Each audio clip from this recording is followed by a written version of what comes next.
Hi, everybody. I'm Traven Rice. I'm the co-founder and arts and culture editor of The Lowdown, and this is the Lowdown Culture Cast. And I'm really excited today to be talking with one of the co-founders of the Lower East Side Film Festival. The Lowdown has been a big fan of the Lower East Side Film Festival since its inception. And full disclosure, I'm also a filmmaker. I love and adore this film festival and am on the board as well, because I think what you guys do is so wonderful. Thank you. So thank you for coming. I'm with co-founder Roxy Hunt, and the Lower East Side Film Festival was founded in 2011. So this is year 14 coming up. And yes. Yeah, no small feat. It was founded in a storefront here on the Lower East Side. And I don't know how we stumbled upon it, but we did. And for better or for worse, you did. And it was literally a little storefront, a small space, and it was, pretty chill. And, you were serving popcorn, and I think you were maybe pouring some whiskey Absolutely. We were pouring Evan Williams into paper cups, I think. Which was wonderful. It was sort of relaxed, and then the screenings were just really whimsical and very fun programming. And you guys found all these really interesting venues, and they were never sort of what you would consider your traditional movie theater space back then. And then at the same time, you had these really fun events too. So you were immediately building community and really paying attention to the neighborhood and where you were. So how did it start, and why in the Lower East Side? Good question. First of all, thank you so much for having me, and thanks for always being a fan of LES Film Festival. It was our luck that you stumbled into the storefront back then. My fellow co-founders, Damon Cardasis and Shannon Walker, had made a feature mockumentary years and years ago for a very, very little budget. I think it was something like $10,000 or something, and they were really having trouble getting it into the festival circuit. And, there just wasn't really a space for really, really micro budget films back then. And they, we were collaborating on things, and they had access to this storefront space, 139 Norfolk Street, right over there.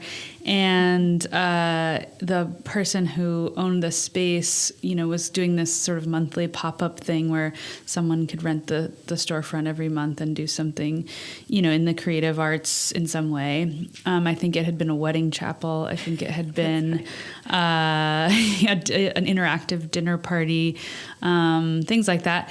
And so we had access to this space and said, okay, what can we do for a month? And so, the very first year of Lower East Side Film Festival was a month long. And I think we had 30 folding chairs and a pull-down projector screen, popcorn maker, whiskey bottle,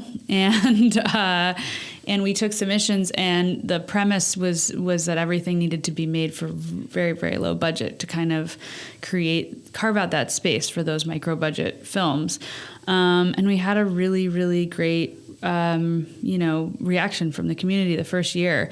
And we sold out every single night, and I think we added a couple nights, and we just kind of kept it going. And one thing that was very random that happened was a filmmaker came to see one of his friends' films.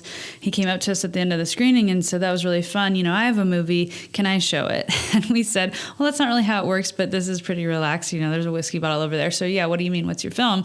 And he was like, oh, I made this movie Catfish. And it was Neve Schulman, and no one knew what that was yet. It had just had its premiere at Sundance, and we were like, sure. And I think that helped kind of put us a little bit on the map of those micro budget features that really make a big impact. And, you know, of course, now Catfish has years later become a show on MTV and all that stuff. And all those filmmakers have had some great success.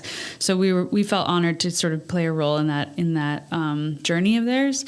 And I think that combined with just the fun atmosphere of bringing people into a weird space and showing them some, you know, films they would never see any other way. Like that was really, really kind of the heart of it. And I think we've always really tried to hold on to that, even though we've grown and been in, you know, bigger theaters and have actual sponsors instead of just buying whiskey at the liquor store, and things like that. But yeah, you know, we just kind of tried to stay true to that original kind of mantra. Yeah. And what, I mean, was there an initial idea for the Lower East Side, or was it more the space that drew you? Honestly, we kind of got lucky with the space. You know, no offense to other neighborhoods, but luckily our storefront wasn't in Murray Hill or somewhere like that. And I was fairly new to living in New York, and I didn't really even know that much about the neighborhood. And I was so grateful to have a cool place where people could come and we could kind of create this community, and it just grew from there. Yeah. And then, I mean, it was so whimsical too, though, these events that you had, you were very creative and still are about those. Yeah, we always wanted to make things, someone once kind of, I forget who, but in the press somewhere, someone said kind of like, that LES Film Festival sucker punched its way into the Lower East Side. And that was one of my favorite things anyone's ever said about us, because it felt very, you know, authentic to what we were trying to do, which was create stuff that goes beyond just a traditional screening. So, you know, I've been to other festivals before where, you know, they're great, but the event, the experience kind of stops once the movie stops. And we never wanted to, you know, be limited in that way. We wanted to create events and screenings that are unexpected in unexpected venues with unexpected interactive performances, or, you know, funny things that we can kind of make the event more than just a screening. And we've done that in a lot of different ways, and done, you know, drive-in movie theaters in a parking lot that was around the corner here, and we brought in, you know, Mini Cooper convertibles because nobody in New York has a car, so we made the cars appear, and, you know, things like that, or a pool party with a screen, or, you know, live comedy shows, or interactive performances, like, you know, people coming up to audience members, and just like installations of different kinds too, so people can experience lots of different kinds of creativity from lots of different, you know, filmmakers and artists. Yeah. Yeah, it's always a really fun time to go and experience it. And I'm just so impressed with the community and how you've grown it, and how things have evolved. And how did you always get really interesting and wonderful jurors to take a look and to decide on the films. How did you start finding such interesting people? I mean, you know, I think we get lucky. New York is full of so many amazing artists and filmmakers, and, you know, they don't always have to be huge names, but there have been a lot of really well-known folks who I think, I'm not sure why, but their interest was piqued by being a jury member. And, you know, we've had a lot of big names, and that really helps kind of lift up a lot of the filmmakers who maybe this is their first feature, maybe this is their first short, because it helps, you know, other people kind of go, wait, you've got, you know, Ethan Hawke is a jury member. Well, if he's going to watch this, then I want to come too. And I think that's, you know, it's always folks too that understand our mission, I think, and just really appreciate independent film, like truly micro budget independent film. And that's we've just been super grateful for a lot of the jury members over the years that, like I said, just kind of help lift up the whole program and get people excited. Mm-hmm. And so what are some of your favorite, I know that Catfish was one, what are some of your other favorite stories of like films that really represent sort of that mission that you're talking about that have come That's a good question. We had, I remember a couple years back, we had a documentary about women who do what's called like mermaiding, or they are mermaids, I guess. And it followed the stories of a few different women, kind of leading up to the every year Coney Island has a massive Coney Island Mermaid Parade. If you don't know about that, you should definitely check it out. And the film, like, we just got really lucky with the dates of our festivals right around the same time as the Coney Island Mermaid Parade. So when we screened that film, we had mermaids coming out for the screening. There was people on our step and repeat in mermaid costumes, like on stilts, on the floor. Like it was that kind of thing where it's like, if you came, you like remembered that. And also weirdly, people on stilts have made a lot of appearances at the film festival over the years. But something like that was great because it's a story that of these women who, you might not normally see. And the filmmaking was really amazing and really, really great storytelling. And we were so excited that these mermaids could come out and kind of make the screening that much more impactful. We also have done a lot of funny, like retrospective screenings over the years. I'm always just a fan of like nostalgia and stuff, so I like to pick movies that have 25th anniversary, 30th anniversary films that I just remember from when I was a kid, and ones that don't normally get their day of having a retrospective. So a couple years ago we did the 25th anniversary of Home Alone 2, Lost in New York, which obviously by no means is a micro-budget film, but it was just felt funny to do a Christmas movie in the summertime. And we had, I believe is the actor that played Buzz, Devin Rattray, I believe, came out. We had some Santa Clauses, some Santa drag queens and an elf drag queen performing. And in that film, I don't know if you remember, but there's a scene actually Trump unfortunately appears in, and we knew that was coming, so we primed everyone with like toy tarantulas with like these tiny orange wigs that we glued on to the tarantulas. Everyone in the audience got one, and when he came on screen, everyone just like chucked him at the screen and booed. And I mean, this was also happening, the screening started at midnight, so it was a vibe.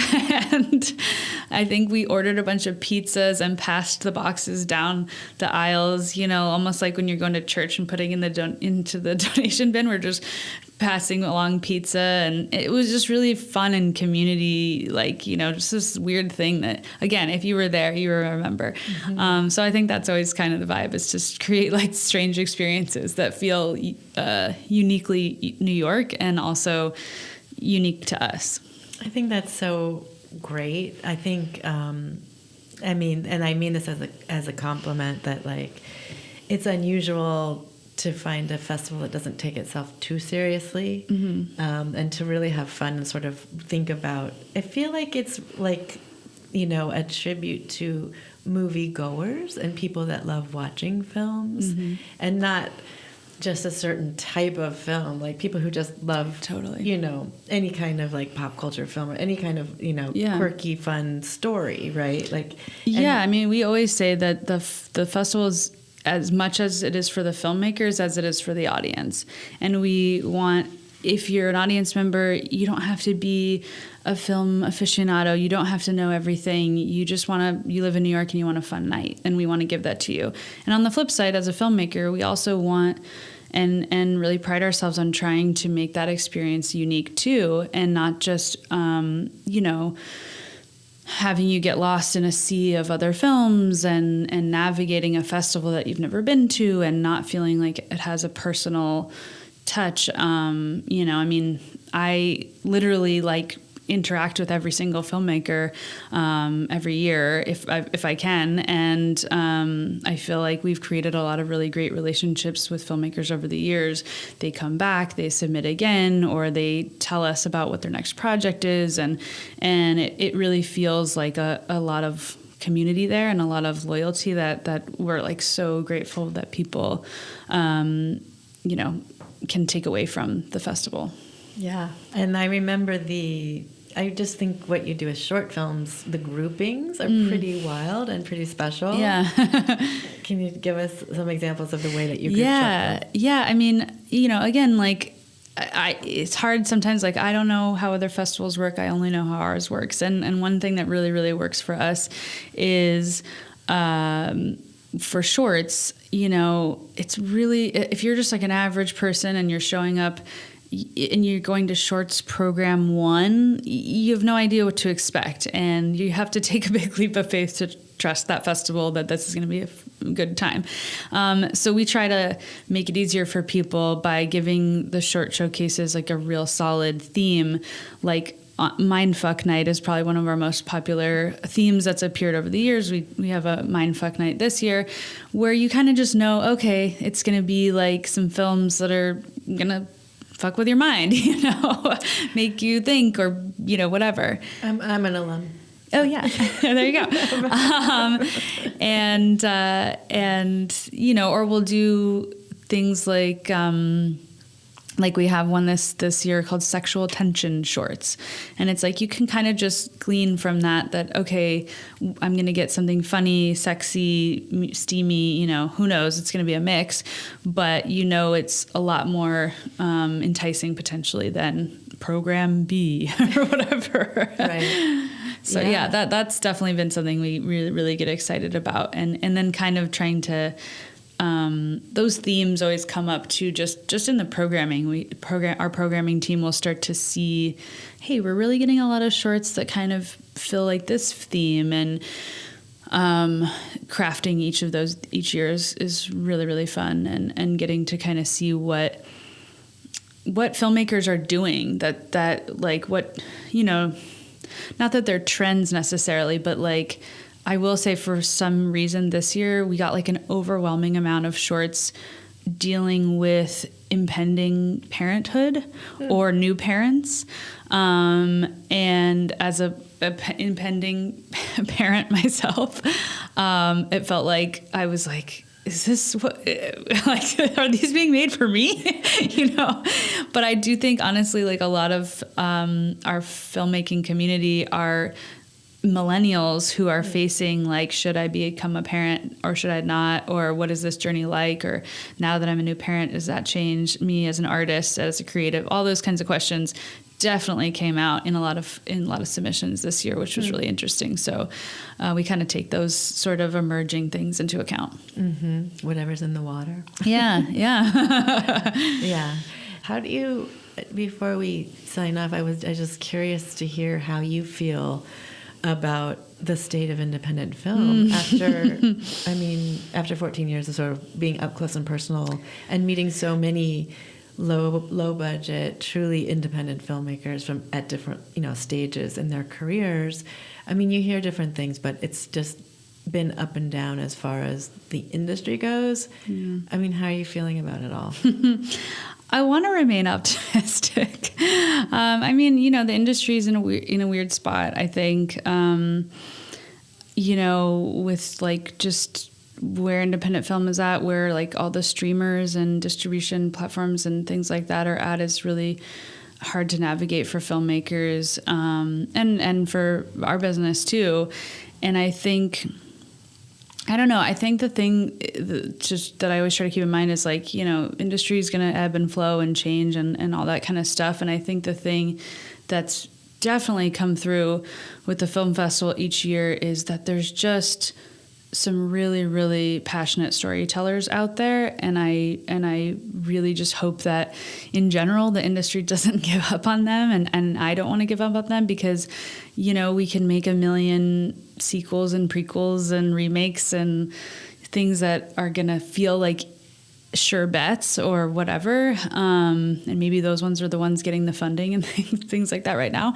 But, you know, people are going to get tired of that. And we've seen it happen before. And, you know, there's still so many really, really great stories out there that we haven't seen, that are so unique, that are so strange and interesting. And in ways that we haven't seen before. And that's always like a joy every year of seeing what comes through the festival, of people just being really, really creative and not necessarily needing a lot of money to do that. And again, that's kind of the ethos of the festival, is like creativity over dollars. And of course you need dollars to do things. I get that. But I think sometimes when you're limited in budget too, that almost forces a different kind of creativity. And we see that every year with the festival. I mean, for sure.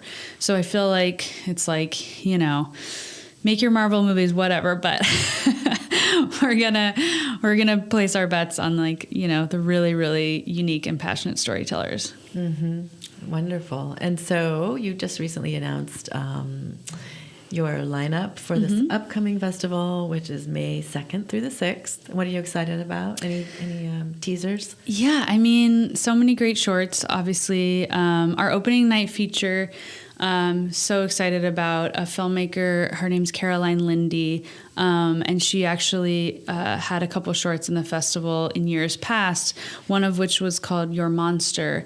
And I remember back then, we, however many years ago that was, we talked about, and she said she wants to adapt it into a feature. And she did it, and she did it really, really well and really amazing, and got some big cast attached. It stars Melissa Barrera and Tommy Dewey. And it's just got everything. I mean, it's really fun. It's like, it's at New York. There's musical theater elements, there's comedy, there's horror. Like, it's just kind of like this really, really fun ride. And, again, like using creativity, in a way that it just feels fresh and feels really unique, and it's just fun to watch. So we're super excited. That's our opening night feature, Your Monster, on Thursday, May 2nd. I'll be there. Yes, we're super excited as well. So check out Lower East Side Film Festival. And we're so proud and honored to have the Lowdown involved in our filmmaker reception this year. Yes. Our filmmaker reception's Friday, May 3rd, hosted at Gray Lady, which is just around here I always mix up if it's on Delancey. Yeah. You'd think after 14 years I would know all the streets, but I still get confused. But yeah, that's just a really fun event for all the filmmakers that are part of the festival this year to come. And we invite alumni from years past. We invite the Stay Indie Project participants. And then, general public is welcome to grab a ticket too. And so, I'm really excited about that. It's going to be really fun. Oh, we are too. Yes, we're going to be there helping host. So that'll be a lot of fun. Thanks for coming by. Good luck with all the festivals. Thanks for having me. Hope it keeps going strong for 14 more years. Yeah. well, 1 year at a time.